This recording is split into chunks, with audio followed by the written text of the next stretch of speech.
Assalamualaikum warahmatullahi wabarakatuh. Saya Sarul Gunawan. Kali ini saya akan membahas mengenai jalinan fungsional agama, filsafat, dan ilmu.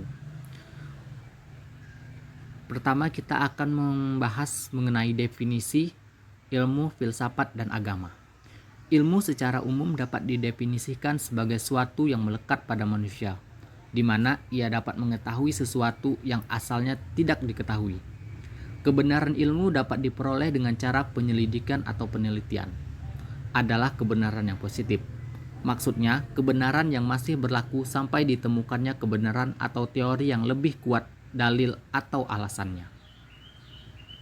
Berikutnya, filsafat merupakan ilmu yang mencoba menjawab masalah-masalah yang tidak dapat dijawab oleh ilmu pengetahuan biasa, karena masalah-masalah tersebut di luar jangkauan ilmu pengetahuan biasa. Kebenaran filsafat adalah kebenaran yang spekulatif, berupa dugaan yang tidak dapat dibuktikan secara empiris, riset, maupun eksperimen. Karena kebenaran filsafat adalah kebenaran yang berdasarkan dari logika manusia dengan cara berpikir untuk menemukan segala sesuatu.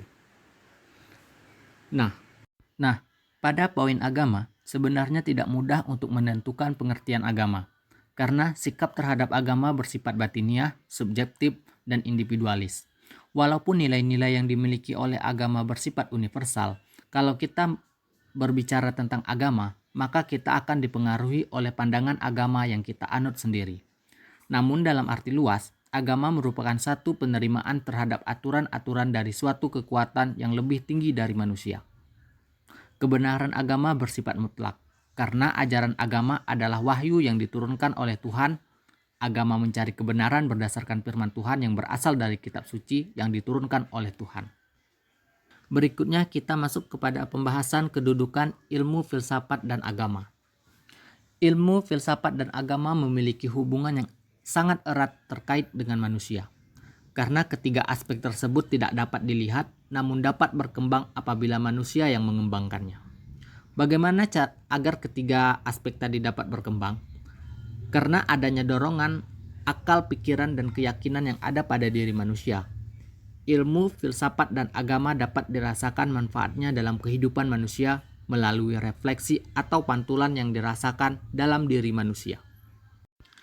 Lantas, apa hubungan atau persamaan antara ilmu, filsafat, dan agama? Dapat kita lihat bahwa ilmu pengetahuan melalui metode ilmiah berupaya untuk mencari kebenaran. Filsafat dengan cara menemukan hakikat mengenai sesuatu berupa banyak hal seperti alam, manusia, maupun Tuhan. Sedangkan agama dengan karakteristiknya memberikan jawaban atas segala persoalan, baik alam, manusia, dan Tuhan. Letak yang sangat menonjol dari persamaan ketiga aspek di atas adalah sama-sama mencari suatu kebenaran melalui cara dan metodologinya masing-masing. Terakhir, perbedaan atau perbandingan ilmu, filsafat, dan agama. Ilmu dan filsafat bersumber dari akal budi atau rasio manusia, sedangkan agama bersumberkan dari wahyu yang telah Tuhan berikan. Artinya, ilmu pengetahuan mencari kebenaran dengan cara penyelidikan atau penelitian, pengalaman, dan percobaan. Sedangkan filsafat menemukan kebenaran atau kebijakan dengan cara menggunakan akal budi atau rasio yang dilakukan secara mendalam, menyeluruh, dan universal. Kebenarannya diperoleh atau ditemukan oleh filsafat adalah murni dari hasil pemikiran manusia dengan cara perenungan yang mendalam tentang hakikat sesuatu. Dan agama mengajarkan kebenaran atau memberikan jawaban tentang berbagai masalah melalui wahyu atau kitab suci yang berupa firman Tuhan. Sekian pembahasan dari saya mengenai jalinan fungsional antara ilmu, filsafat, dan agama. Terima kasih.